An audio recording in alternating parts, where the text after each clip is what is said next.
Kakinada NFCL రోడ్లో గల సత్కల వాహిని భక్తిరస సంగీత సంస్థ ఆధ్వర్యంలో సత్కల వాహిని 55వ వార్షికోత్సవాలను పురస్కరించుకుని ధనుర్మాసోత్సవాలు నిర్వహిస్తున్నట్లు సత్కల వాహిని వ్యవస్థాపక కార్యదర్శి డాక్టర్ ఈవి కృష్ణమాచార్యులు తెలిపారు. ధనుర్మాసోత్సవాల్లో భాగంగా తొలి కార్యక్రమంగా యానంకు చెందిన నరసింహమూర్తి నిర్వహణలో వారి శిష్య బృందం వయలిన్ కార్యక్రమం, గాత్ర కచేరీ కార్యక్రమం జరిగింది.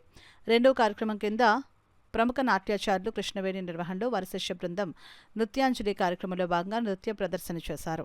ఈ సందర్భంగా సత్కల వాహిని వ్యవస్థాపక కార్యదర్శి డాక్టర్ ఈవి కృష్ణమాచార్యులు మాట్లాడుతూ ధనుర్మాసోత్సవాల్లో భాగంగా టీటీడీ ధర్మ ప్రచార పరిషత్ ఆధ్వర్యంలో 16, 17, 18, 19 తేదీల్లో కుంకుమ పూజ, గో పూజలు నిర్వహిస్తున్నట్లు వెల్లడించారు.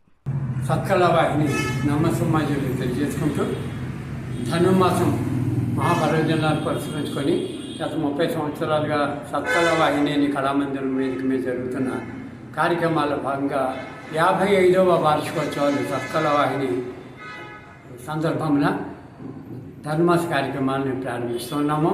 ఈ కార్యక్రమాల్లో కాకినాడ పట్టణానికి చెందిన, రాష్ట్రానికి చెందిన అనేక మంది కళాకారులు, వందలాది మంది కళాకారులు 32 రోజుల పాటు చిత్తశుద్ధితో పాల్గొంటున్నారు.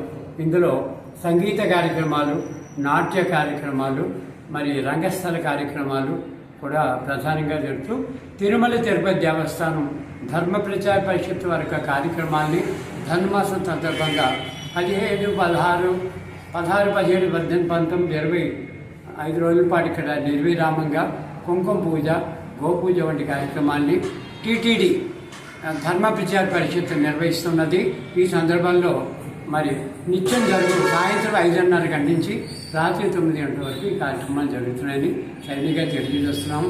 మరి కళాభిమానులందరూ ఈ కార్యక్రమాన్ని ఇచ్చివద్దుగా కోరుతూ తొలి కార్యక్రమంగా యానాంకు చెందిన శ్రీ నరసింహమూర్తి గారి యొక్క నిర్వహణలో వయలిన్ కార్యక్రమాన్ని, వారి శిక్ష బృందం గాత్ర కార్యక్రమాన్ని, మరి రెండో కార్యక్రమంగా శ్రీ లోకేష్ గారు, శ్రీమతి కృష్ణవేణి గారి నిర్వహణలో నృత్యాంజలి కార్యక్రమాన్ని తోటి కార్యక్రమాలు ప్రారంభిస్తామని తెలియజేసుకుంటూ 14వ తారీఖున గోదావరి రంగనాథ స్వామి వారి కళ్యాణం ప్రధానంగా ఉంటుందని 50 మంది భక్తులకు, అభిమానులకు తెలియజేస్తూ అందరూ ఇచ్చేసి జయప్రయం చేయవలసిందిగా కోరుతున్నాం.